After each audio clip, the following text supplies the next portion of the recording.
मेरे प्रिय बच्चों, मेरे लाडले सभी बहनों और भाइयों, पीछे हम अनंत बानी के ऊपर चर्चा कर रहे थे कि अनंत बानी को आप कैसे पकड़ें,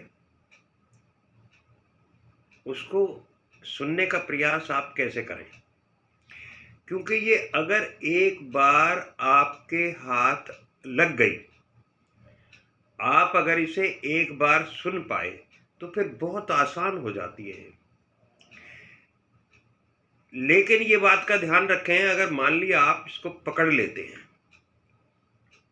आप इसको सुन पाते हैं, तो आपने धीरे से ये कोशिश करनी है कि आपको इसको इस बाएं कान की बजाय आपको अपना ध्यान केंद्रित दाएं कान पे करना है। ये ध्यान रखेंगे आप। क्यों? हमारे मस्तिष्क दो होते हैं, एक होता है बायां, दूसरा होता है दायां।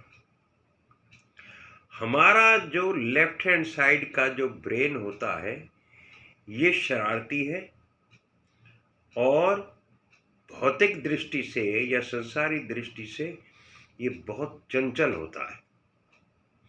हमारे राइट हैंड साइड का, हमारे दाईं ओर का जो मस्तिष्क है ये शांत प्रिय होता है और भगवान में आस्था का एक प्रतीक भी है।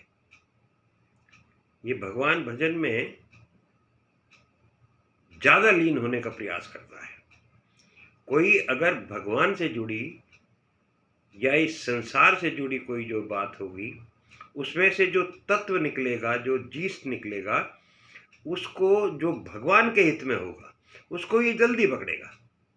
लेकिन ये बहुत कम पकड़ता है, ये पकड़ता ही नहीं है कई बार तो। इसलिए एक तो आप इसका ये बात ध्यान रखेंगे कि अगर ये शुरू हो जाए, ये पहले शुरुआत में जैसे कभी हो गई सुनाई देगी, फिर तुमने सांस लिया, ये ऐसा भी है। शुरुआत में जैसे ही आप सांस की आवाज़ भी आएगी ना आपकी, तो भी ये लुप्त हो जाएगा, मतलब आपको सुनाई नहीं देगा ये।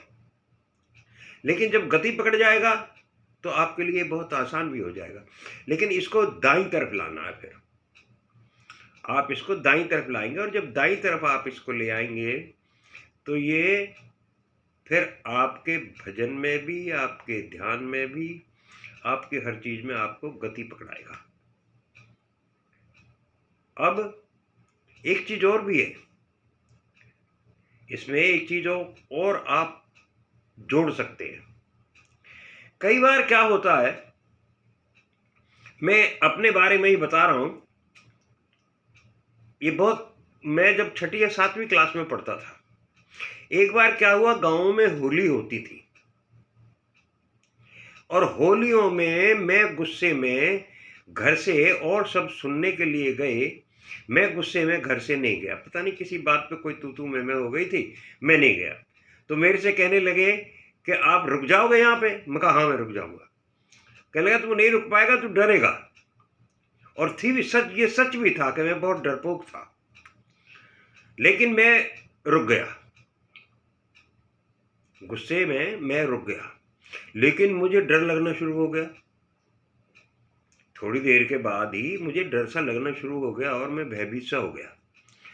अच्छा, मैं इतना सुन्न हो गया, इतना सुन्न हो गया कि मुझे यही आवाज जो मैंने अब इस उम्र में आके, मतलब आपसे 30 साल पहले जो मैंने सुनाई दी, जब वो ये शुरुआत हुई, 25-30 साल के करीब हो गए होंगे, 30, जब ये मैंने सुनी तो मुझे वो आवाज जो थी ना, वही मुझे आवाज आई कि ये तो बिल्कुल वैसी ही आवाज है।